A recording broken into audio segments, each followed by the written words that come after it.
Nous remercions Dieu le Père par son Fils Jésus-Christ. Parce qu'il nous a accordé une grande grâce. Que nous soyons appelés aussi des évangélistes. Qu'on nous appelle des enfants de Dieu. Qu'on nous appelle des enfants du royaume. En Christ, qu'on nous appelle des justes. Par les paroles que nous écoutons chaque jour, qui nous préparent. Nous remercions spécialement Dieu cette nuit. Nous parlons concernant le jugement de Dieu, qui est la récompense qui vient de Dieu, que ce soit du bien ou du mal.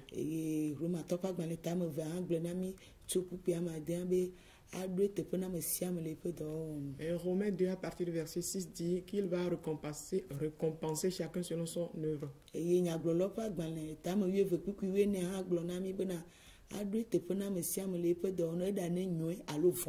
De la même façon, Ecclésiaste 12, le verset 14 nous dit qu'il aura à récompenser chacun selon ses œuvres, que ce soit de bonnes œuvres ou de mauvaises œuvres. Et le jugement de Dieu, c'est que la lumière venue, les hommes ont préféré les ténèbres que la lumière. Parce que leurs œuvres sont mauvaises. Donc ils ne veulent pas venir à la lumière, afin que la lumière critique leurs mauvaises œuvres.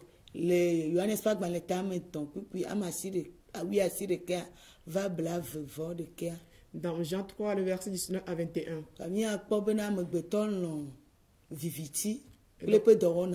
On constate que l'homme préfère les ténèbres et ses œuvres. Et que ses œuvres ne sont pas, n'ont pas de fruits.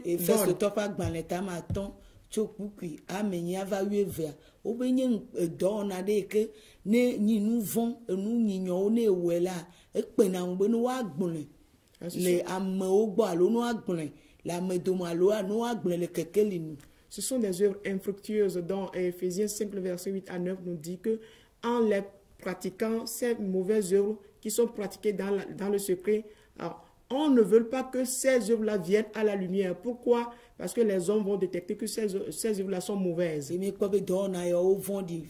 effectivement, ces œuvres sont mauvaises.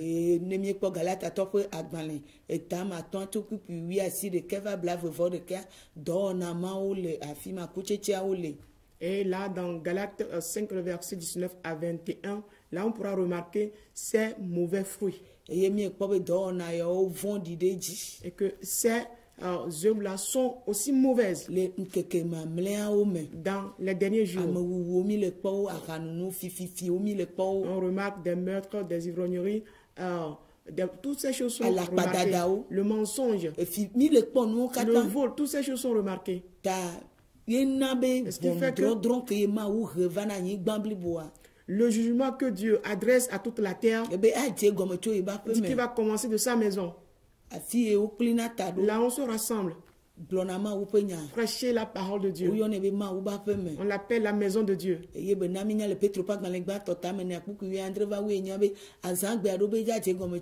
nous informe dans 1 Pierre 4, le verset 17 à 18 que c'est le temps qui est arrivé qu'il va commencer de sa maison. Qu'est-ce qui sera la fin pour l'homme?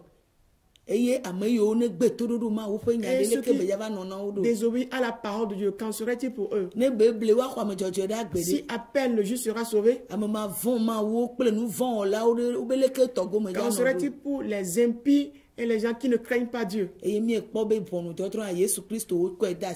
on a remarqué que le jugement est confié à Jésus-Christ. Dans Jean 5, le verset 22. Et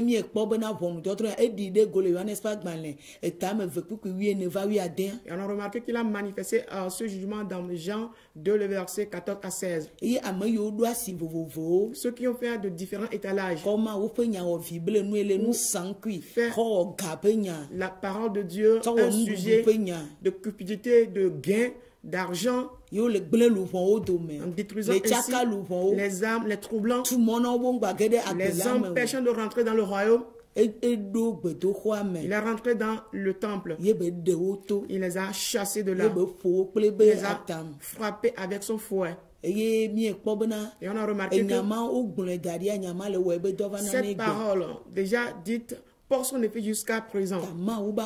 Et donc dans la maison de Dieu, le jugement a commencé. Et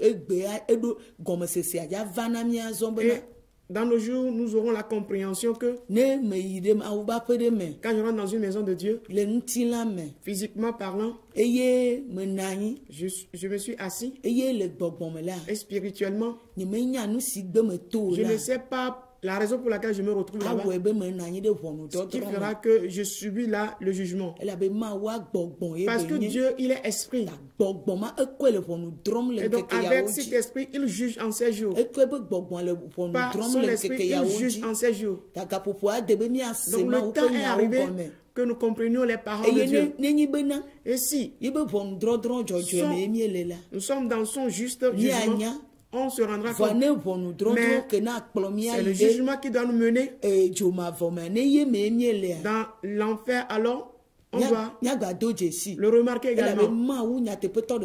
Parce qu'il n'y a qu'un seul Dieu véritable. Et donc Jésus-Christ garde sa lumière. Et il rentre dans le temple avec. Ce temple-là est physique.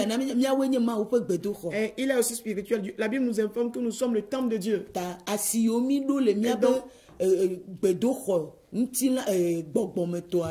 L'étalage ou le commerce que nous sommes en train de faire dans notre temple spirituel qui est au-dedans de nous, soignant nos âmes, détruisant nos âmes, faisant que nous ne pourrons pas avoir la vie éternelle. Il juge notre intérieur. Il doit juger l'intérieur. Quand nous sommes dans 1 Corinthiens 4, le verset 5, de ne rien juger avant le temps. Parce que tout ce qu'on fait au-dedans est ce qui va juger notre conscience. Et donc notre intérieur, ce que ça dit, et que ce que dit notre physique, il a le contrôle des deux aspects pour pouvoir les juger. Et donc le jugement de Dieu existe. La colère et la récompense de Dieu existent. Et c'est ce que nous remarquons en nos jours. Ce qui fait que l'errance de l'homme évolue plus qu'avant. Personne ne prend le temps. Il est là pour chercher.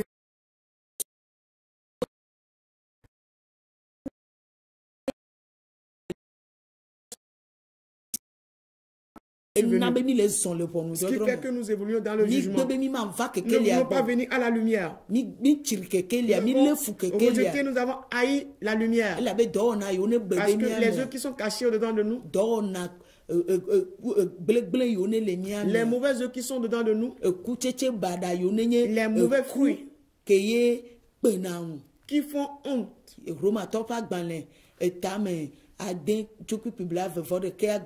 Dans Romains 6 à partir du verset 21, nous en avons parlé. Personne ne veut venir à la lumière par ses fruits. Ce qui fait qu'en ces jours, le jugement sur toute la terre se révèle. Il y a son début, sa progression, et sa fin viendra aussi. Et le jugement, et le grand jugement qui est le jugement final aussi existe.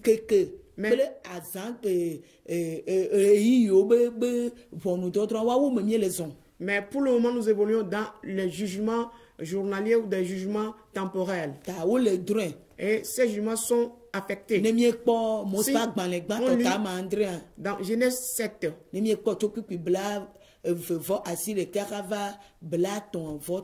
du verset 29 à 33, nous allons remarquer que ce jugement, c'est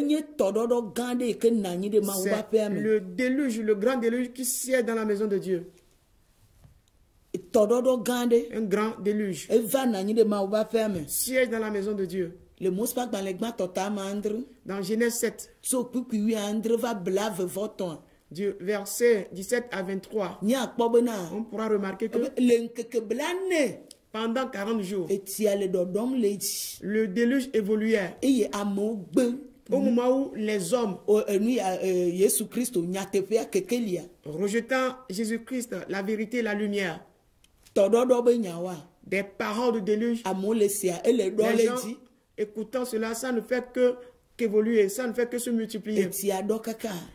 L'inondation s'est élevée pendant 40 jours, qui est le jugement. Que les animaux, les quadrupèdes, les oiseaux, tout ce qui respire, respirant par leurs narines, tous étaient morts, sont péris. Ils sont morts et se retrouvent dans la perdition.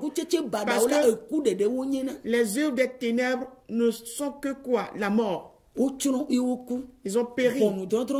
Ce jugement est arrivé. Ce qui est écrit nous concernant. Aujourd'hui, ça va prendre encore dans la vie de ceux qui ne veulent pas écouter la parole de justice. Ils ne veulent pas venir à la lumière. Ils ne veulent pas croire en Jésus-Christ. Parce que le jugement, ça consiste à ce qu'on a refusé de croire au Fils unique de Dieu. Celui qui ne croit pas en lui, il est déjà jugé. Il a déjà jugé parce que nous ne croyons pas au Fils unique. Dans Jean 3, le verset 19. Nous sommes tombés depuis dans le jugement parce que nous ne voulons pas croire en lui. Nous ne voulons pas du tout qu'il demeure en nous. Ce qui fait que ce déluge, son jugement, si est dans la maison de Dieu. Si est dans la maison de Dieu.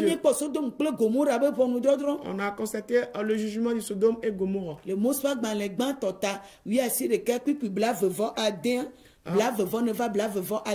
Dans Genèse 19, 24 à 26. L'adultère, la fornication, la prostitution, des mauvais genres de rapports sexuels, l'homosexualité, l'espianisme, la fellation,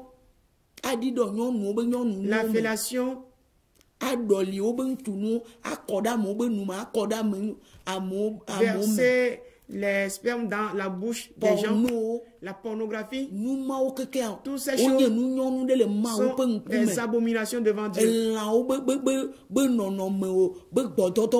La bestialité sont des mauvaises choses devant Dieu. Toutes ces choses se retrouvent au-dedans des hommes. Ce qui fait que le jugement s'est abattu sur Sodome et Gomorrhe. Et cette ville de Sodome et Gomorrhe se retrouve dans la maison de Dieu aujourd'hui. Et ces abominations sont pratiquées.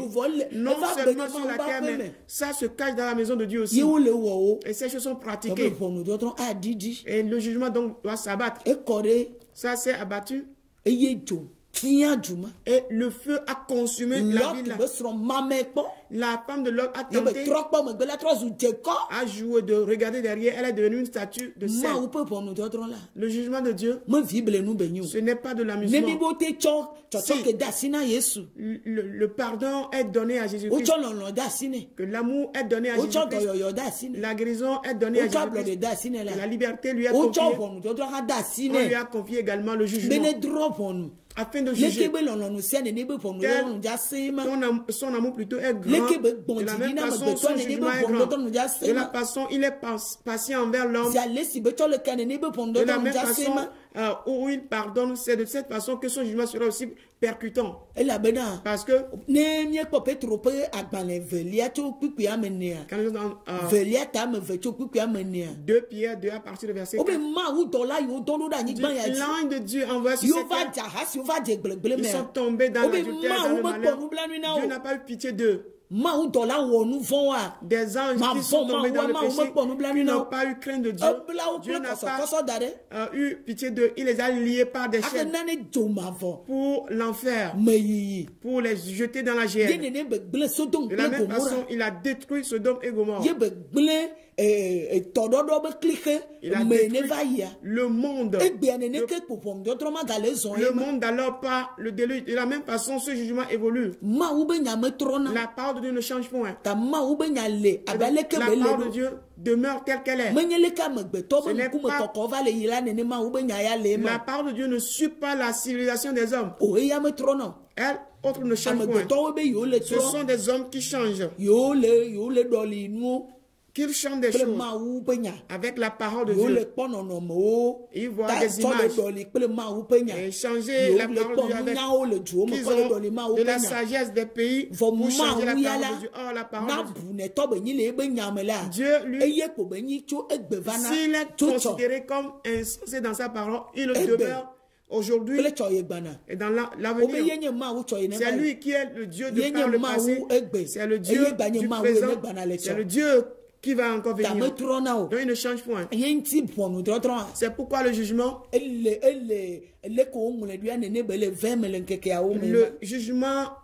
évolue bien, se réalise tel qu'il est écrit en nos jours. Ceux qui ne veulent pas se repentir, qui s'endurcissent, qui sont cruels ou méchants à l'égard de la parole de Dieu, ils auront leur part. Ils auront leur part. Et donc le jugement de Dieu existe.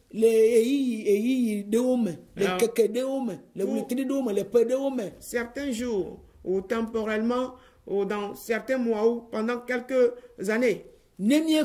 Si. Nous sommes dans Apocalypse 18.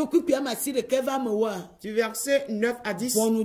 Le jugement Babylone s'est abattu sur la grande ville de Babylone, qui est la ville de la prostitution, de grand trafic.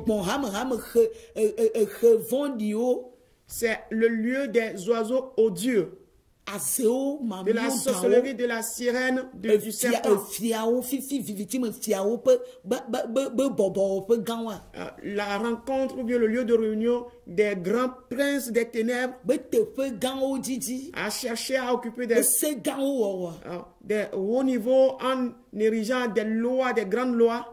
Dieu dit, cela ne dépend pas de sa civilisation, cela ne dépend pas que cette vie possède de grandes choses, cela ne dépend pas de sa renom, de sa réputation, de ses connaissances, de son intelligence. En une seule heure, le jugement doit s'abattre sur cette ville et elle doit brûler. Et elle doit brûler. Elle est consumée. Le verset 19 dit quoi? Tout ce qui est là pour le commerce, pour le trafic, tout est consumé. Le livre des derniers temps. Du suite, le verset 9 à 10, c'est le verset 19. Le jugement s'est abattu. Ce monde est déjà jugé. Lui-même sait qu'il évolue dans le jugement.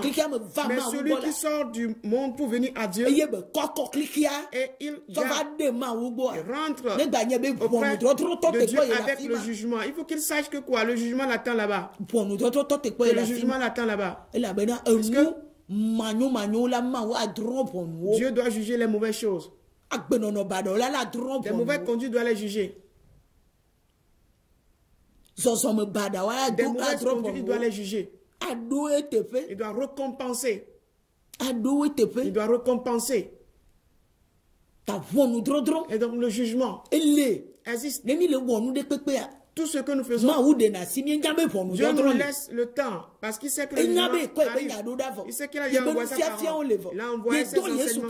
Il a envoyé Jésus-Christ. Afin que tout soit révélé à la fin des temps. Au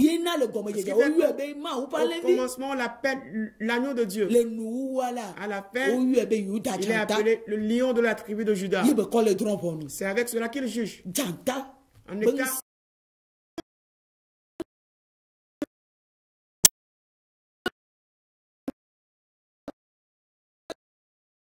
qu'il est la lumière du monde entier. Il n'y a aucun lieu où cette lumière ne peut lui. Il n'y a aucun temps dans lequel il n'y a pas lui. Il n'y a pas l'intérieur, le cœur d'un homme qui n'a pas lui. Il voit le cœur de l'homme.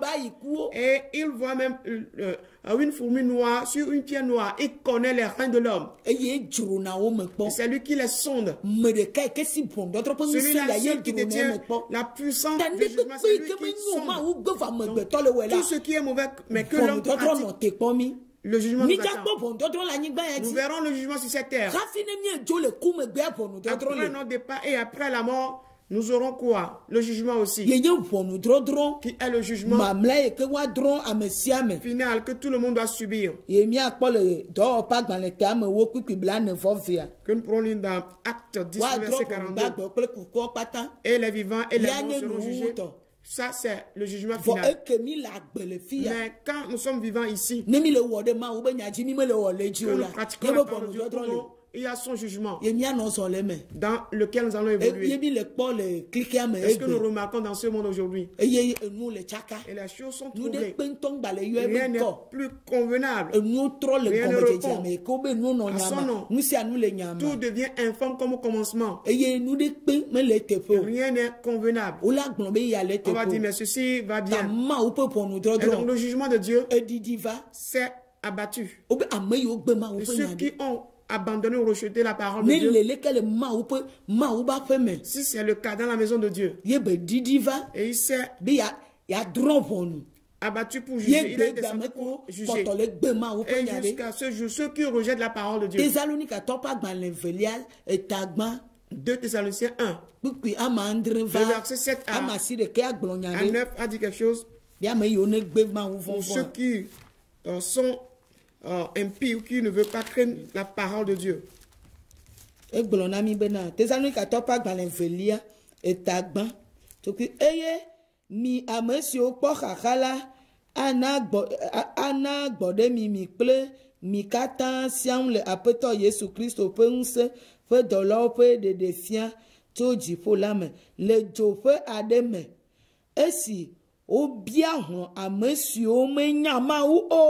Ple amesio me du ato mia peto Yesu Christo pe nyanyela o amesio a kpo fetu von sinye glegble ma vola ato apeto pe nkume ple epense pe nti kokwela gbo.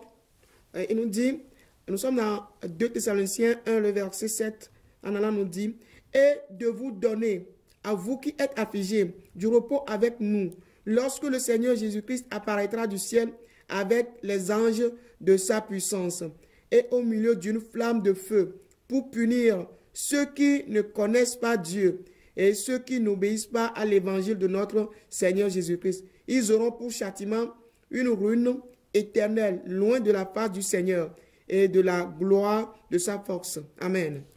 Amen. Amen. Ceux qui n'obéissent pas à la parole, il y a un jugement qui leur est destiné aujourd'hui. Ils vont rester dans la perdition éternelle. Cela veut dire que ça va commencer pour eux à partir d'ici. De la même façon que ceux qui l'accueillent, ils seront délivrés de la tribulation. Le jugement leur est accordé. Ils vont rester dans le royaume pour la vie éternelle. Tu vas voir leur vie dans la gloire de Dieu et dans la puissance de Dieu aujourd'hui. De la même façon, ceux qui refusent la parole, ils refusent la parole. Ils refusent la crainte de Dieu. Méprisant Dieu sur cette terre. Certains disent que Dieu n'existe pas. Certains disent, mais cette parole, certains disent, mais on crie trop sur nous. Certains disent, ils ont de l'argent, ils ont des voitures, ils ont des maisons, ils ont des diplômes, ils sont lettrés. C'est le fait d'être insensé, c'est de la folie que d'adorer Dieu, crier. Ils seront jugés. Les féticheurs qui refusent, les charlatans qui refusent, ils ne veulent pas se repentir. Ils ne veulent pas recevoir Jésus-Christ pour avoir la vie éternelle. Pour que leurs âmes soient sauvées, ils seront jugés. Ils vont se retrouver dans la perdition éternelle. Il y a un malheur éternel. La perdition, la destruction éternelle. Ça commence ici et ça va finir après. C'est pourquoi on le qualifie d'éternel. Dans le temps arrivé, que nous connaissions que tout ce que Dieu a créé, et que nous disons, voilà mon terrain, Voilà ma mère, la mère qui me qui est pour moi, mon océan.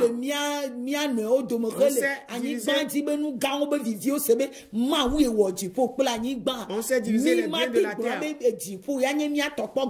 Et jamais on peut dire que le ciel nous appartient, lui il va juger. Tout le monde se réclame de la terre, tout le monde veut prendre une partie. Personne ne veut aller au ciel pour dire que le ciel lui appartient. C'est pourquoi on ne prête pas attention à la parole de Dieu. On ne cherche pas la parole de Dieu. On ne l'aime pas. C'est pourquoi tout le monde l'a rejeté. Tout le monde aime les ténèbres. Et ces ténèbres, qui est la mort qui a saisi la terre. Les morts subites, les maladies subites, le feu, l'incendie, l'inondation, la famine, les douleurs, ceux qui se lèvent contre les autres, les guerres un peu partout. Comme Matthieu 24. C'est toutes ces choses qui se produisent. Ce sont des jugements qui sont proclamés ainsi. Ce n'est pas que nous allons Jésus-Christ habillé en blanc dans le ciel. Les signes nous parlent déjà. Les signes nous proclament déjà. Les signes nous parlent déjà. Et en observant le temps, si l'on veut sonder, faire une introspection, pour se repentir, il va se rendre compte que le jugement est déjà là. Et donc quiconque rejette la parole de Dieu, mais cherchant que la guérison, quiconque rejette la parole de Dieu, mais cherchant que des miracles, il va subir le jugement de Dieu. Parce que à Bethesda, il a guéri les malades. Le paralytique de 38 ans, il s'est levé, il a marché. Il a fait beaucoup de miracles à Corinthe. À Capernaum. Il a enseigné. Ils ont retrouvé, ils ont vécu la puissance de Dieu. Ils ont expérimenté la puissance de Dieu. Des esprits impies ont confessé. Dans Luc 4, à partir de verset 31 à 33. Des esprits démoniaques sont sortis des gens et ils ont démissionné. Les gens ont assisté à ces miracles. Ils étaient étonnés. Dans Jean 5, il y a un parvis dans lequel on met les malades où Jésus guérit. Qu'est-ce qu'il leur a dit? Dans Luc 10, à partir du verset 11. Qu'est-ce qu'il leur a dit? Il dit, malheur à toi, Corinza, et malheur à toi, Bethesda. Malheur à toi, Corinza, et malheur à toi, Bethesda. C'est en toi que j'ai accompli ces choses. Mais à Tyr et à Sidon, ils vont se vêtir de sacs et se repentir. Mais et toi? Capernaum, je t'ai élevé. Tu seras abaissé et davantage. Ce n'est pas compliqué pour Sidon et Tyr. Si nous qui sommes guéris, cela prouve qu'il n'y a que des guérisons aujourd'hui. Mais l'âme qui sera sauvée, l'âme qui va rentrer dans le royaume, l'âme qui verra le jugement, tout le monde a refusé cela. Que l'âme peut errer, l'âme peut périr, mais que je prenne soin de mon corps pour que les gens remarquent. La Bible dit malheur. Il dit malheur. Donc, le jugement de Dieu a un but. Il est là juste pour juger. Il est venu juger en sorte qu'on puisse se repentir. Luc 13. Il dit vous les Galiléens. Oui, les 18 sur lesquels la tour de Siloé, pensez-vous que vous êtes mieux que ces gens? Mais plutôt repentez-vous. Sinon, vous allez mourir de la même façon. Vous allez périr de la même façon. Vous allez périr de la même façon. Dans un temps arrivé, ce n'est pas que je suis celui-ci, mais ton âme. Tu peux n'importe quel grand, un haut dignitaire, roi. Le jugement existe. Dieu a jugé Nebuchadnezzar. Dans Daniel 4, le verset 29, il a jugé. Il a jugé. Il est transformé en un animal dans la forêt. Pendant 7 jours, pendant que cet homme est arrivé, et il a eu la repentance. Et il a dit enfin, c'est ce seul Dieu-là qui abaisse les orgueilleux. C'est lui qui abaisse les orgueilleux. Dans le temps arrivé, ceux qui sont orgueilleux, nous qui avons méprisé Dieu, nous qui avilissons la parole de Dieu, nous qui prenons des bâtons contre Dieu. Voilà, le temps où Dieu a levé son bâton qui est le jugement. Dieu parle maintenant, qui est la langue de feu. Son pied, c'est le pied de lion. Sa lumière, tout ce qu'on a fait en secret, c'est éclairé, même si c'est au fond des pierres. Tu peux te cacher au fond de la mer. Dieu dit qu'il est là-bas. Tu peux te cacher, le faire dans n'importe quel pays. Tu seras attiré vers le tribunal de Dieu. Parce que le jugement de Dieu, il est différent. Il prend sa vérité qui est la lumière. Ce n'est pas quelqu'un qui dit celui-ci a fait celui-là. Et on va le corrompre avec de l'argent. On ne pourra pas corrompre Dieu. Mais ce que tu as fait, tu auras sa juste récompense. Dieu ne fait pas accession de personne. Ce que tu as fait,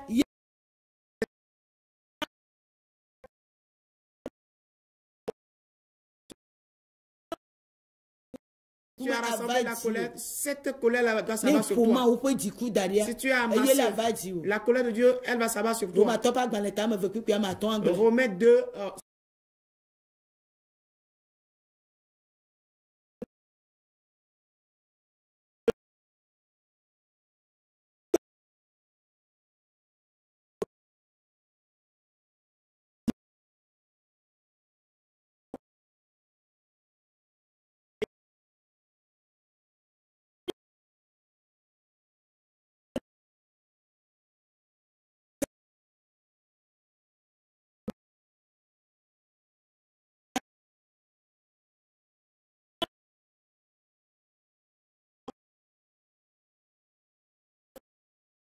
te frapper comme la mort. Dans le temps arrivé, si nous aimons la lumière, celui qui est fidèle vient à la lumière. Dans Jean 3, 21. Pour que ces œuvres soient révélées. Parce que ces œuvres-là sont accomplies en Dieu. Ce sont des œuvres de justice dont on a besoin en ces jours. Et donc, le jugement de Dieu s'est abattu sur toute la terre. Que le Seigneur nous bénisse.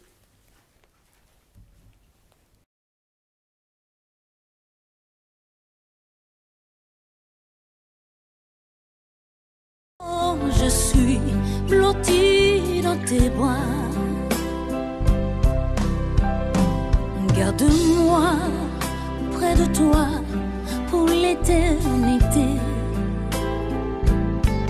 Et en retour, je promets de t'aimer. Ressens-tu mon amour quand je chante pour toi? Il est si fort que je pleure de joie, oui, de joie. C'est au pied de ta croix que je trouve le réconfort.